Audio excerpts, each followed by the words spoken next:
Hello everyone, সবাইকে আমার চ্যানেলে অনেক অনেক স্বাগতম। আজকে নিয়ে এসেছি কাঁচকলা দিয়ে শিং মাছ। দেখতে পাচ্ছেন প্রথমে দুটো কাঁচকলা গোটা গোটা বড় থেকে নিয়ে নিয়েছি। এখন আমি এগুলোকে ছোট ছোট টুকরো টুকরো করে হলুদের জলে ভিজিয়ে রেখে দিছি, যেন কাঁচা কলার যে কষটা আছে সেটা চলে যায়। সেজন্য আমি এগুলোকে টুকরো টুকরো করে কেটে, দেখতেই পাচ্ছেন, হলুদের জলে ভিজিয়ে রেখেছিলাম। তারপর তেল গরম করে এগুলোকে ভালো করে ধুয়ে এখন আমি এগুলোকে হালকা লাল লাল করে ভেজে নেব। মানুষ কি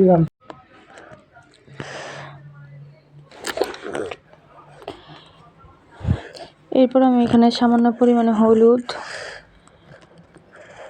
সামান্য পরিমাণে লবণ দিয়ে এগুলোকে সুন্দর করে নাড়াচাড়া করে লাল লাল করে ভেজে নেব।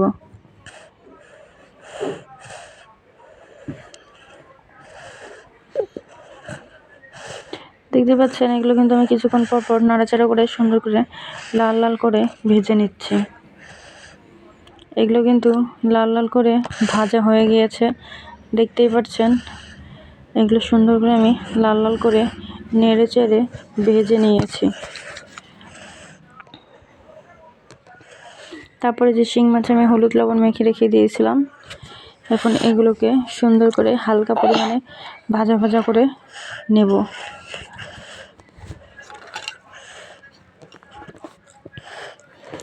এখন আমি এগুলাকে গরম তেলের মধ্যে, শিং মাছ যেহেতু ফুটে সেজন্য আমি হালকা পরিমাণে কিন্তু তেলের মধ্যে লবণ ছিটে দিয়ে দেই, যার কারণে তেল কিন্তু ছিটে সহজে গায়ে আসে না।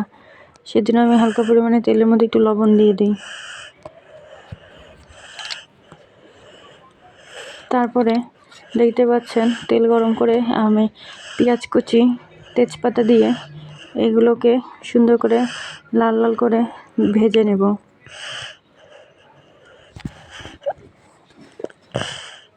সামান্য পরিমাণে আমি কালো জিরা সম্বার দিয়ে দিয়েছি। এতে তরকারির যে ফ্লেভারটা আছে সেটা একটু অন্যরকম হবে, সেজন্য এগুলো দিয়ে আমি এখন সুন্দর করে এগুলোকে লাল লাল করে ভেজে নেব।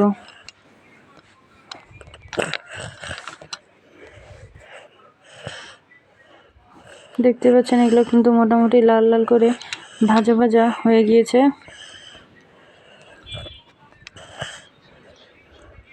এখন আমি এতে আদা বাটা, জিরা বাটা, পেঁয়াজ রসুন বাটা, মরিচের গুঁড়ো দিয়ে সুন্দর করে জল দিয়ে হালকা পরিমাণে এগুলোকে আমি কষিয়ে নেব।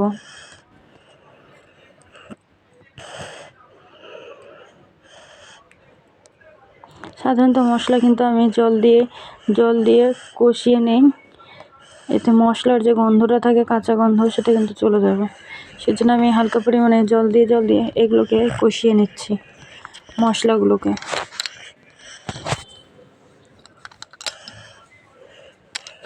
কিছুক্ষণ পর পর দেখতে পাচ্ছেন আমি কিন্তু একটু একটু করে জল দিচ্ছি, দিয়ে এগুলোকে সুন্দর করে কষিয়ে নিচ্ছি।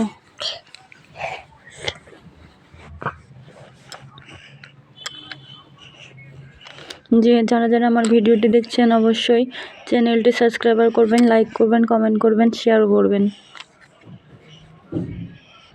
আর কেমন হচ্ছে আমার রেসিপিটি অবশ্যই কমেন্ট করে জানাবেন।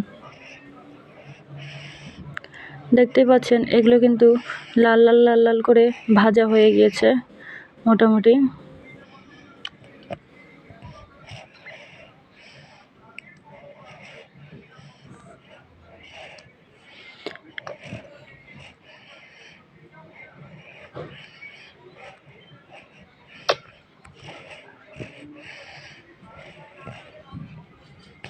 এখন আমি এতে আগে থেকে যে ভেজে রেখেছিলাম কাঁচা কলাগুলো লাল লাল লাল লাল করে, সেই কাঁচা কলার টুকরোর মিশ্রণগুলো এখন আমি এতে যোগ করে দেব।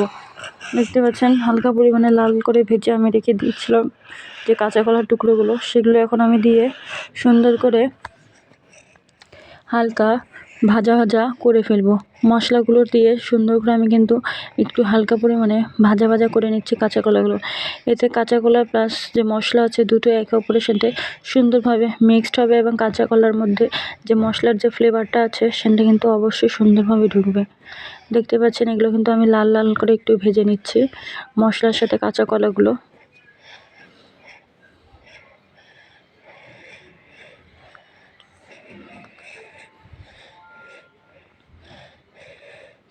তারপর আমি সামান্য পরিমাণে জল দিয়ে এখন কাঁচা কলা ও মশলাগুলোকে সুন্দর করে একটু কষিয়ে নিচ্ছি। দেখতেই পাচ্ছেন এগুলো কিন্তু এখন আমি একটু সামান্য পরিমাণে অল্প অল্প করে জল দিয়ে এখন আমি যে কাঁচা কলাগুলো আছে এগুলো এখন আমি কাঁচা কলাগুলোকে কষিয়ে নিব।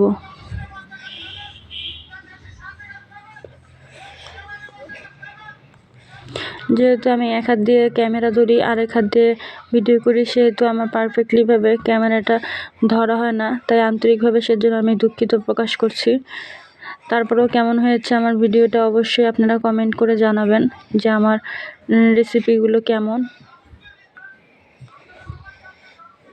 দেখতে পাচ্ছেন আমার কিন্তু কাঁচা কলাটা কষানো প্রায় হয়ে গেছে। এখন আমি এতে ঝোল দিয়ে দেবো পরিমাণ মতো। এখন আমি এখানে জল অ্যাড করে এগুলো আপাতত ফুটানোর জন্য রেখে দেব। দেখতে পাচ্ছেন আমি কি পরিমাণ ঝোল রাখবো সেই পরিমাণ আমাকে জলটা দেওয়ার লাগবে। এখন আপনি কি পরিমাণ তরকারিটা ঝোল রাখবেন সেই অনুযায়ী আপনি এতে জল অ্যাড করবেন। যেহেতু আমি একটু পাতলা টাইপের রাখবো সেজন্য আমি কিন্তু জলের পরিমাণটা আর একটু দিয়ে দিলাম। প্লাস কাঁচা কলাগুলো সিদ্ধ হবে এবং কাঁচা কলা কিন্তু সাধারণত ঝোল বেশি থাকে না, ঝোলটা পরে শুকিয়ে যায়, সেজন্য আমি পর্যাপ্ত পরিমাণে এখানে আমি জল অ্যাড করে দিলাম।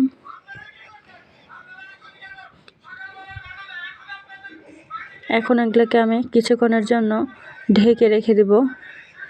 আপাতত এগুলাকে ফুটুক।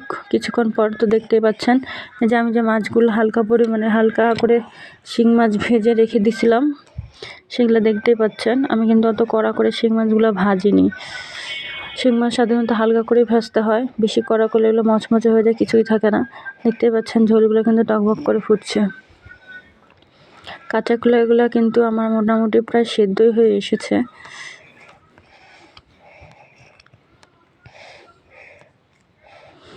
এখন আমি এতে সামান্য পরিমাণে গরম মশলা আমি বেটে সামান্য পরিমাণে এতে দিয়ে দিলাম। দেখতেই পাচ্ছেন পরিমাণে হালকা পরিমাণে জাস্ট ফ্লেভারের জন্য এবং গন্ধের জন্য আমি এখানে সামান্য পরিমাণে গরম মশলা বাটা অ্যাড করে দিয়ে দিচ্ছি। এখন আমি যে মাছগুলো ভেজে রেখেছিলাম সেগুলো আমি সুন্দর করে উপর দিয়ে দিলাম।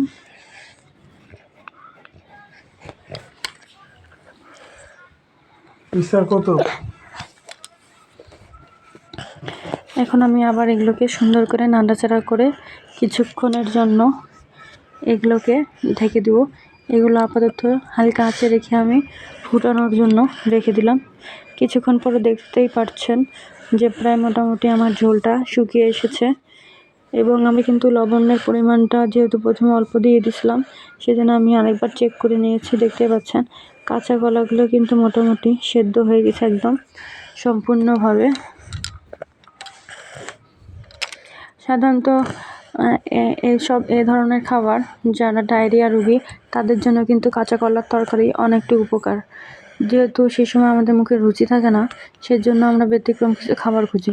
সেজন্য ডায়রিয়া রোগী কিংবা অসুস্থ রোগীদের জন্য কাঁচা কলার এই রেসিপিটি শিং মাছ দিয়ে অনেকটা উপকার।